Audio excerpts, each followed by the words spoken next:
Sir David Beckham has refused to answer questions about his eldest son Brooklyn's scathing online statement, which sent social media into meltdown.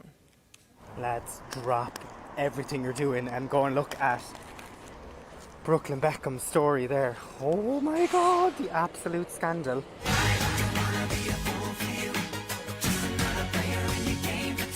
This is a message for Brooklyn Beckham. Go to bed. Just go to bed. Put the phone Put it down and just go to bed. Live now to Hannah Sinclair in London. Hannah, Brooklyn says he doesn't want to reconcile with his parents. Yeah, Jane, and Sir David Beckham has been questioned about Brooklyn's 6-page statement saying he doesn't want to reconcile and labelling his parents fake and controlling amid an ongoing family feud. Sir David refusing to answer questions about the scathing statement, but saying in an interview that his children have made mistakes on social media. David, what's your reaction to Brooklyn's statement? Hey, how are you? Good afternoon. Son, I've tried to do the same with my children to educate them. They make mistakes. Children are allowed to make mistakes. There has been no response from Victoria Beckham or Brooklyn's siblings just yet about the shocking claims, including that Victoria danced inappropriately on Brooklyn at his wedding. One wedding guest has weighed in, though, saying online, "I was there and she did. He's telling the truth." Insiders are likening this family fallout to the Prince Harry and Meghan Markle split from the royal family. So, Jane, is Brooklyn Harry 2.0? I was thinking that yesterday, I've got to say, Hannah. Yeah. I'm here for it, though. I just, Posh and Bex what were are in those two? deep damage control this morning after their eldest son, Brooklyn, little Brookie, took a blowtorch to the Beckham's billion-dollar brand, the 26-year-old unveiling an extraordinary family feud that makes the crown look like a fairy tale. Brooklyn Joseph. Brooklyn Joseph. Yeah. And how's Victoria? She's very well. She's set up. She's drinking champagne. They were picture perfect, a global empire built on loyalty and luxury. But after years of a rumoured rift, the heir to the throne has had enough. When did you realise your parents were famous? Probably when I went to the football games in Manchester at Old Trafford, when everyone was like singing my dad's name. That's you! Brooklyn taking to Instagram with a series of shocking claims, alleging his parents tried to bribe him into signing away the rights to his name just weeks before his wedding, that his mum refused to finish his wife's wedding dress, then hijacked their first dance, and that he and his wife Nicola were iced out of his dad's 50th birthday celebrations. Did you put time in there as well? Yep. Yes, chef. Brooklyn finally breaking his silence, saying he no longer wants to reconcile with his parents. Oh, what happened to the Brady bunch, eh? It got ugly, didn't it? So can Brand Beckham survive this PR nightmare? We are joined now by international crisis communication expert Molly McPherson in Boston. Molly, good to see you. So we've seen David, Sir Bex, out this morning. He has refused to answer questions on the scandal. Is silence the best strategy for the Beckhams right now?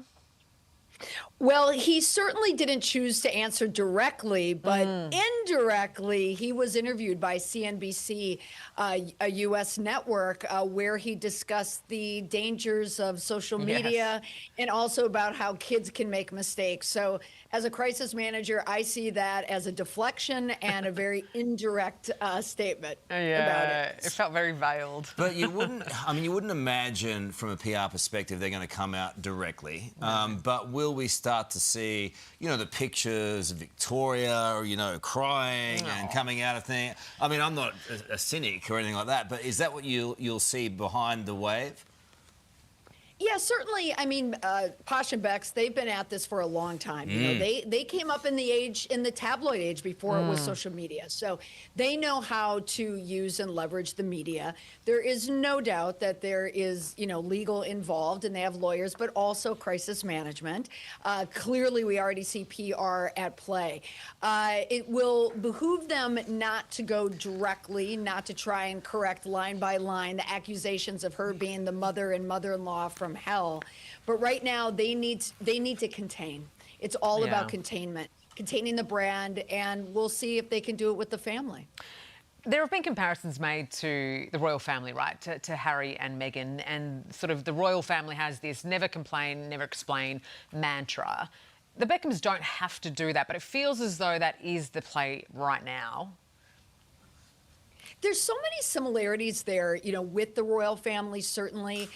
Even if we look at, Harry and Meghan Markle, branding and collaborations was so much, a part of their, of their marriage and of their union as well. It is an interesting narrative, that Brooklyn is coming out and saying that his parents only focused on the branding, but also torpedoed him and he felt that they were doing, PR against him. So it's certainly messy, but it also mirrors what we see in the royal family. Look, mother-in-laws, can be like mozzies. Slightly annoying sometimes and all that. I didn't say that. Mine. I didn't say that either. Shares dog. But she's been painted as a nightmare of a mother-in-law. Yeah. Does she wear any damage from that, or do other mother-in-laws out there kind of get what she's going through? Well, it's certainly a family drama that many people can relate to just from, bringing in a daughter-in-law. But the Beckhams are 100x that compared to other families. But yeah, it seems like a lot of the anger from Brooklyn is directed, at his mother, Victoria. There are reports that she, owns and trademarks his name. I think what's so much of this, and what doesn't even matter the family, money can make things complicated. So Yeah. I think the branding aspect is tied very closely to money. Ooh. Well, the thing is, I guess Brooklyn's wife and her family have a lot more money than the Beckhams. And, of course, the Beckhams are all about their brand. They always have been. She was a pop star, he was a footballer, and so on. But you just can't go back to that picture-perfect image, can you now? Where do you think the public will side? Well, I'll have to say, at least from the U.S. version, a lot of the public is siding with Brooklyn. I mean, of course, you have Gen Z. They're the people who are online. That's a lot of where the dialogue is going. But if you look at the interview that David Beckham gave, that network, handed him over on a silver platter his own narrative. So we have almost like two generations. This is such a big, big brand. And I don't think anyone necessarily wants to cross David and Victoria at this point. But I think the younger generations are starting to lean towards Brooklyn. See, I refute the whole picture-perfect family. You reckon? I mean, he did the dirty with the nanny. Oh, well, that's true. Come on. But they did. I think he's relatable in the way that they're not perfect, even though they're trying to keep this whole perfect perception together. Wouldn't you agree? Well, that's if families have issues with nannies, of course, and that's very much part of the Beckham How relatable is that? problem. Well, it seems to happen a bit. Arnie! Maybe with celebrities. Hey, good to talk to you. Yeah, Let's see how it all Great, punches Molly. out, huh?